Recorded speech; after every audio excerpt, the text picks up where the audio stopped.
Hi, and welcome to this week's Friday Focus. So this week I want to talk to you about how your brain talks bollocks to you. I'm sorry to swear, but it really does. So believing your thoughts is optional. I'm just going to say that again. Believing those thoughts that you have in your head, those sentences that spin round and round and round, believing them is optional. So just because you have a sentence in your head, just because a thought pops into your brain, doesn't mean to say that it's true.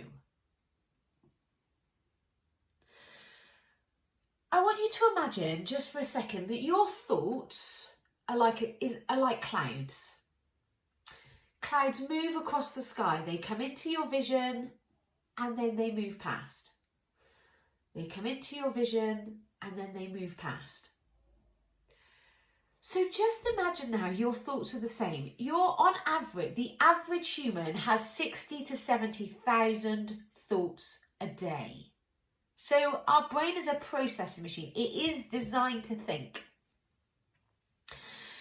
So just imagine that those thoughts come into your head and then they leave your head. They come into your mind and then they leave your mind. You can't possibly acknowledge and experience 60 to 70,000 thoughts. But what happens is you hear one and you think, well, that's true. And that one thought could be, I'm not good enough. It's a treat. It could be, you're not clever. It could be, why isn't the rain miserable today? And I would just like to offer that when you hear that thought, you recognise it, you acknowledge it,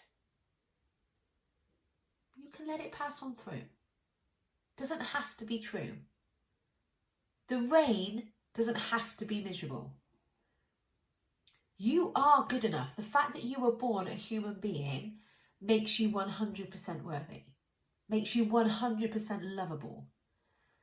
So you're not good enough is not a fact in the world. It's a thought that your brain is offering that you are choosing to believe.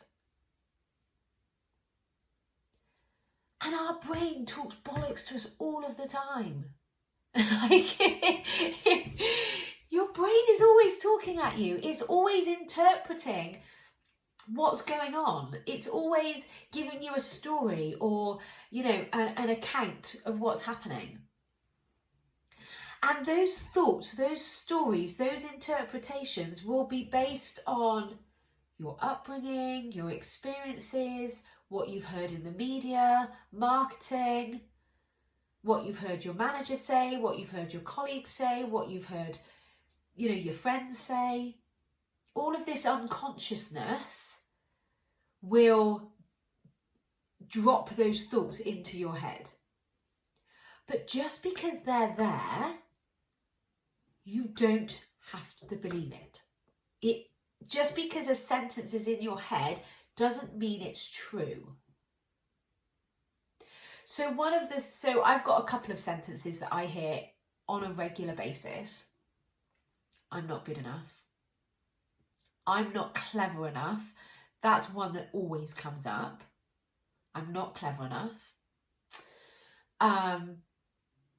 One that I hear, not all the time, but often is, I'm really pathetic. I'm really pathetic. So when I hear that thought and I believe it, I feel rubbish. I feel really rubbish. And if I believe that I'm not clever enough, it really holds me back. It holds me back from putting valuable content out into the world that can really help people. And it's not true. It's not true. Could I find evidence to prove I'm not clever enough? Of course. If I went back through my life, I could see the times I failed at exams, I didn't get good grades at school, it took me 2 times to pass my driver's test.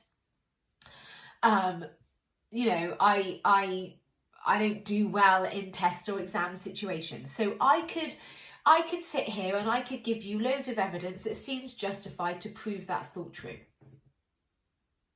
But when I think about it, when I question that belief, I can also find a whole heap of evidence to prove that I figure a lot of stuff out.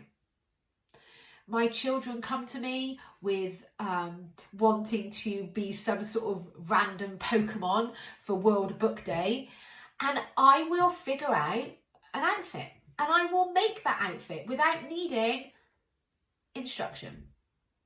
I've created my own website by finding information that I've needed on Google, on YouTube or Google, or just having a go.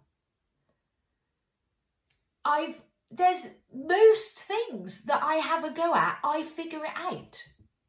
So why do I believe this thought I'm not clever enough? And it's the same when it comes to sugar or alcohol or spending money. My brain says, I have that thought, oh, it'll make you feel better. Never makes me feel better. Like, I never have had chocolate or cake or biscuits and actually felt better for eating it. Ever, ever, ever. But my brain still tells me, because it gets that hit of dopamine, that couple of seconds where you go, oh, it's amazing. And then the shit feeling comes in. So never, ever, ever have I had some item of sugar and then thanked myself afterwards for eating it. If I went to snack on sugar snap peas or peppers, I don't feel rubbish. That feels good. But my brain's not telling me to go and get a sugar snap pea. My brain's not going, oh, go and snack on some pepper, Nicky. That'll make you feel better. Because I don't get a hit of dopamine from that, and my brain wants the pleasure. We can thank our brains for doing that. Like, our primal brain is really trying to keep us safe. If it's the nerves of a presentation, your brain doesn't want you to stand in front of a group of people isolated from the pack. To your brain, that means death. But in our modern world, when we're presenting something useful to a room full of people that really want to hear what you have to say, it's not a life-threatening situation.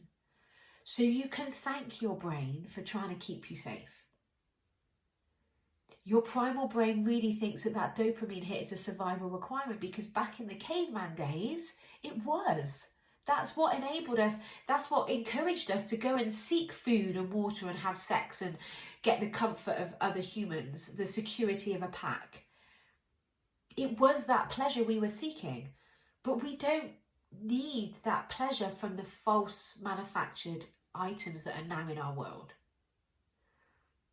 But we can thank our brain for trying to keep us safe, for trying to make sure that we evolve, that we're secure, that our life is enhanced, because that part of us knows no different. So just start to become aware of the sentences that you have in your head. Start noticing that they don't have to be true. It's optional. You believing that sentence is optional. And then decide, what is actually going to benefit me? What do I actually really want to do? So first, recognise your thinking. 2, recognise that you don't have to believe it. And actually, I missed a step. Thank your brain, and then logically, rationally and consciously decide what you want to do.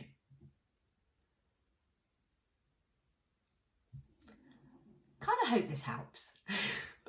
It's really helping me to thank my brain, and noticing that it's a lie is just talking rubbish, and I get to decide. So if you like what you hear here, make sure you subscribe, turn on your notifications, because I put content out on YouTube in the hope that it really helps you to create the life that you want.